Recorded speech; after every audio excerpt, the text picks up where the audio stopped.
Hi welcome to Aadya media. ఈ రోజు మనతో పాటు ఉన్న గెస్ట్ ఇమ్మంది రామారావు గారు, సీనియర్ జర్నలిస్ట్. ఆయనతో మాట్లాడు.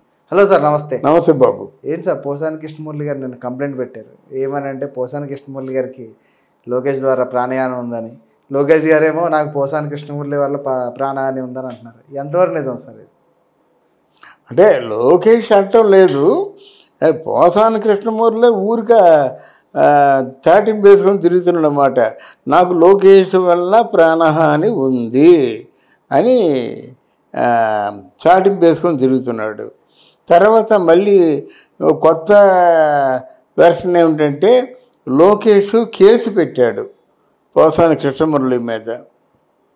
బాబు, మన ఇద్దరు మామూలు చూసుకుందామే, కేసులు అవి పెట్టొద్దు అని కూడా బ్రతిమాలుకుంటున్నాడు.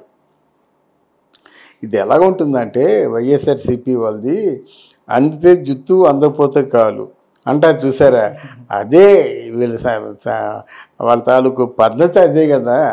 ఎందుకంటే లోకేష్కి పోసాని కృష్ణమురళికి సంబంధం ఏమిటి? లోకేష్ పెద్ద మాటకారి కాదు కదా. పోసాని కృష్ణమురళితో పోట్లాడారంటే ఆయన కూడా మాటకారి అయి ఉంటే పోట్లాడతాడు. లోకేష్ అంత టాకటివ్ కాదు. ఆయన పార్టీ పరంగా ఆయనకు ఉన్నటువంటి ప్రోటోకాల్స్ పరంగా ఏదో మామూలు మాట్లాడడం నేర్చుకుంటున్నాడు, ప్రజలతో తన భావాల్ని పంచుకుంటున్నాడు. అంతకుమించి ఈయనలాగా కవి అవి ఇవి ఏం కాదు కదా. అందువల్ల ఇక్కడ తొందరపడి ఒక కోయిల ముందే కూసినట్టుగా పోసాని కృష్ణమురళిని ఇక్కడ ఎవరు లోకేష్ అంటే హత్య చేయడానికి ప్రయత్నం చేస్తున్నట్టుగా ముందే ఒక కొచ్చేసాడన్నమాట. ఒకవేళ పొరపాటున ఈ మాటలు విన్న తర్వాత ఎవరైనా వాళ్ళ పార్టీలో ఉన్న వాళ్ళే ఒక దెబ్బేసిన అంటే ఈయన మీద పోవాలని ఉద్దేశం అన్నమాట.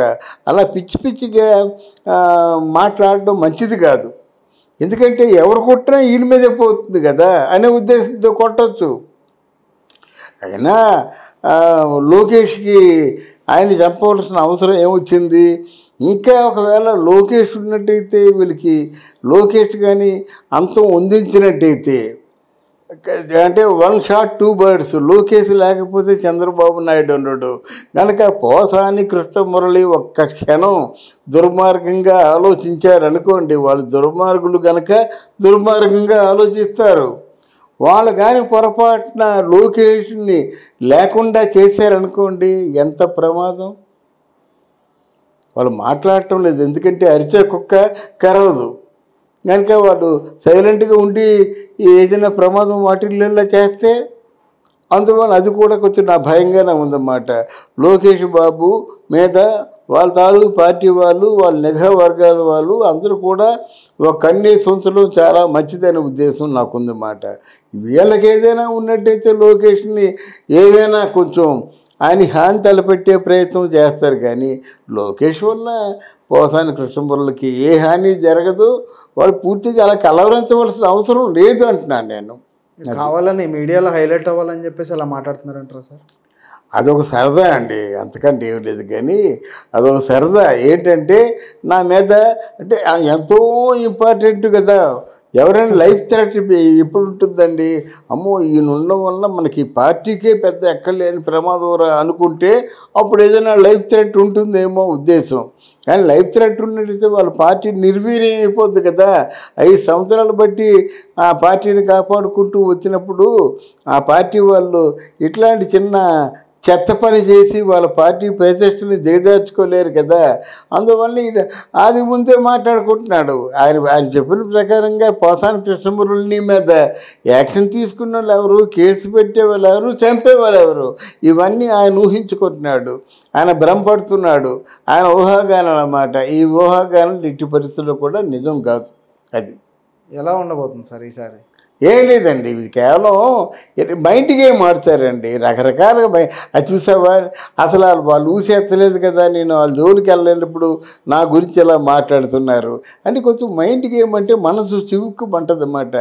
ఎంత దుర్మార్గులు ఎంత ప్లాన్ చేస్తున్నారు, నా మీద ఎన్ని నిందలు వేస్తున్నారు అని వాళ్ళు కొంచెం బాధపడతారన్నమాట. ఆ బాధపడే ప్రయత్నమే చేస్తున్నాడు పోసాని కృష్ణమురళి మాట. బాగా డబ్బులు బాగున్నాయండి, ఇప్పుడు యాక్షన్ చేయవలసిన అవసరం లేదు, కథలు రాయవలసిన అవసరం లేదు, కావలసినంత డబ్బు ఉంది. ఎలాంటి మామూలు పొకండి కబుర్లేవో నిందలు నిష్ఠూరాలు బుర్రజల్లడాలు ఇవన్నీ వేసుకొని మొత్తానికి ఏదో గట్టెక్కిపోతాడనమాట. ఆయన చేయవలసిన పనులు అయ్యే కదా, ఆయన చేసే పనులు ఇంకేం లేదు. మన జగన్మోహన్ రెడ్డి గారికి ఏదైతే ఆనందదాయకమో ఆనందదాయకమైన పనులే చేస్తుంటాడు పోసాని కృష్ణమురళి. ఆ చేసే పనుల్లో ఇలాంటి నిందలు నిష్ఠూరాలు బుర్రజల్లడాలు ఇవన్నీ ఒక ఎత్తు మాట. మామూలుగా ప్రజలు నీకు జగన్ ద్వారానే థ్రెట్ ఉంటుంది జాగ్రత్తగా ఉండాలని అంటున్నారు సార్, దీన్ని ఎలా చెప్పచ్చు? అదేనండి, ఇప్పుడు పోసాన కృష్ణమురళి తాలూకు మాటలకు ఏదైనా క్రెడిబిలిటీ ఉన్నట్టయితే ఆ మాటలను పట్టించుకోవచ్చండి. ఆయన మాటల్లో క్రెడిబిలిటీ లేదు కదా. జగన్మోహన్ రెడ్డి మాటలకే క్రెడిబిలిటీ లేదు. ఈరోజు వాళ్ళ మాటలకే ఉంటుందండి. మరి ఆ రోజా ఉందంటే మామూలు చింపిరి చేయి దెయ్యంలాగా ఎన్ని మాటలు మాట్లాడుతుందో. ఎందుకు మాట్లాడుతుంది?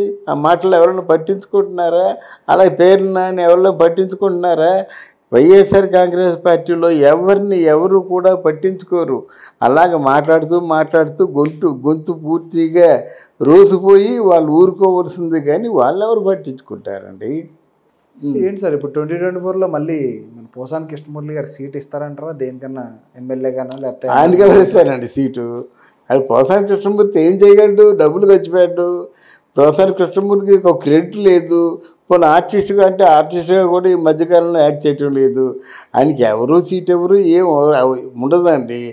అక్కడ కేవలం చూసారా, పెంపుడు కుక్కలకి మొరగమంటే మురుగుతాయి కదా, అలా మొరగడం తప్ప వీళ్ళు ఏం చేస్తారండి? ఎందుకు మొరగడం అనేటువంటి పదం ఉపయోగిస్తున్నానంటే, ఆయన మొరగమంటే మురిగేవాళ్ళని మొరగడం అనకపోతే ఇంకేం మాట్లాడడం అంటారా? ఎందుకండి? వాళ్ళు కొంచెం విద్యాగంధం ఉన్న వ్యక్తి ఎంత జాగ్రత్తగా మాట్లాడాలి, ఎంత నీట్గా మాట్లాడాలి, అవతల వాళ్ళని ఎంత గౌరవించి మాట్లాడాలండి. వాళ్ళు ఆపోజిట్ పార్టీ వాళ్ళు, అంతేగాని ఆగర్భ శత్రువులు కాదు కదా. ఆగర్భ శత్రువుల్లా మీరు మాట్లాడతారేంటి? ప్రత్యర్థులు మీ స్నేహితులు గారా? సిద్ధాంతపరంగా మీ ప్రత్యర్థులు, స్నేహపరంగా మీకు మంచి ఫ్రెండ్స్ స్నేహితులు కదా. అదెందుకు మర్చిపోతారు మీరు? అందువలన నోటికి వచ్చినల్లా వాగుతున్నాడు ఆయన. రేపు పొద్దున పార్టీలో కూడా ఎవరు ఆయన్ని లెక్కలో తీసుకోరండి. పోసాని కృష్ణమురళిని ఏదో అక్కడ మన జగన్మోహన్ రెడ్డి తాలూకు ఆ మానసిక ఆనందానికి, ఆ సునకానందానికి వీళ్ళు కొంచెం అరులు చాస్తూ వీళ్ళేదో నోరు విరివిస్తూ ఉంటారన్నమాట. అంతే వాళ్ళు చేయగలిగింది అంతే. ఇప్పుడు 2024 ఎలక్షన్స్కి జగన్ గారికి కనీసం ఇది లేదు, పోసాని ఏంటని మాట్లాడుతున్నారు సార్. అంతే కదండి, అది కరెక్టే. 100% కూడా కరెక్టే అది. Okay sir, thank you sir. Thank you అమ్మా, థ్యాంక్ యూ వెరీ మచ్.